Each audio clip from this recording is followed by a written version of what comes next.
तर मंडळी, रोजच्या जेवणातील साधी सोपी अशी ही बरबटीच्या शेंगाची भाजी, याला चवळीच्या शेंगासुद्धा म्हणतात. तर मंडळी, तुमचे माझ्या या चॅनलमध्ये स्वागत आहे. तर ह्या शेंगा मी आदल्या दिवशी धुवून कापडावर टाकून पुसून अशा चिरून ठेवल्या, म्हणजेच मला आता आज त्या करायला सोप्या गेला. तर आता हे दुपारच्या जेवणाकरता मी तयार करत आहे. तर अगदी पाणी न टाकता वाफेवर मी ही भाजी शिजवली आहे, तेव्हा व्हिडिओ नक्की शेवटपर्यंत बघा. याप्रमाणे भाजी केली की ती छान अशी चविष्ट लागते. आणि आता मी काय त्याकरता ठेवली आहे कढई. कढईमध्ये मी टाकले आहे जवळजवळ 1.5 चमचा मी तेल टाकते आहे.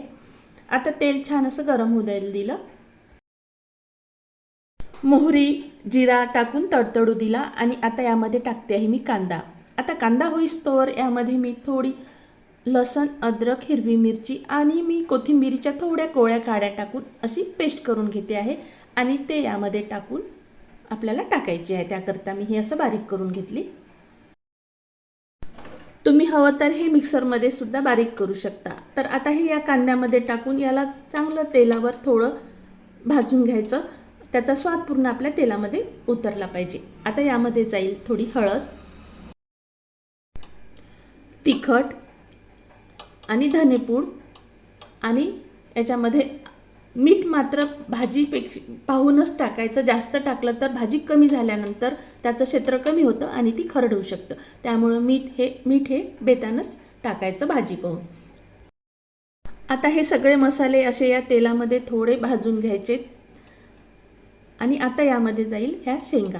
तर ह्या शेंगा मी कालच धुवून पुसून वगैरे आहे. आता हे यामध्ये अगदी ह्या शेंगा आपल्याला मिठाच्या याच्यामध्येच ह्या शिजून घ्यायच्या आहे. आता मी यामध्ये पाणी न टाकता तर झाकण ठेवून त्यावर मी पाणी टाकून ह्या आता शेंगा मी शिजून घेणार आहे. मीठ टाकलं, सगळं परतून घेतलं. आता यावर मी एक झाकण ठेवून पाणी मात्र वर टाकायचं, म्हणजे ते जे पाणी वाफ होते आणि त्या वाफेमधून जे खाली बुंद बुंद पडतात आणि त्यावर ही भाजी शिजते. आणि गॅसची पॉवर मात्र यावेळी कमी ठेवायची, फुल ठेवायची नाही. कमी याच्यामध्ये असलं तर ती मंद याच्यावर शिजते आणि ती भाजी खरोखर चवीनं छान लागते.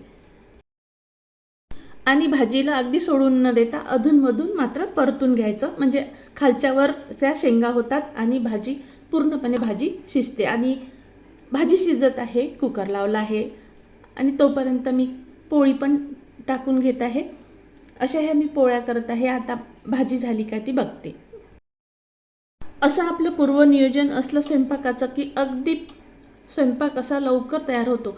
अर्धा तासाच्या आतमध्येच आपला हा वरण भात भाजीचा स्वयंपाक आपण करू शकतो. तर आता भाजी बघूया. तर हे बघा, भाजी अगदी छान अशी शिजलेली आहे. मऊसूद अशी भाजी बोटानं मी करून बघते आहे. भाजी शिजली, अगदी आपल्या वाफेवरही भाजी शिजली आहे. आता यामध्ये मी टाकते आहे कोथिंबीर. आपल्याला आवडीनुसार जेवढी पाहिजे तेवढी अशी चांगली कोथिंबीर टाकायची, सगळं मिसळून घ्यायचं आणि आता गॅस बंद करते. आमच्याकडे अशीच भाजी, याच चवीची भाजी आवडते. कोणाला आवडलं तर यामध्ये तुम्ही दाण्याचा कूट म्हणा, तिळाचा कूट म्हणा, असं टाकू शकता. तर अशी ही तुमच्या भागात काय म्हणते याला, शेंगाला माहीत नाही, पण आम्ही याला बरबटीच्या शेंगा म्हणतो. तर ही भाजी अशी छान अशी वाफेवरची भाजी झालेली आहे तयार. आणि हे पंचपक्वान्नासोबत आपण हे ताटामध्ये घेऊन असं भाकरीसोबत, पोळीसोबत खाऊ शकतो.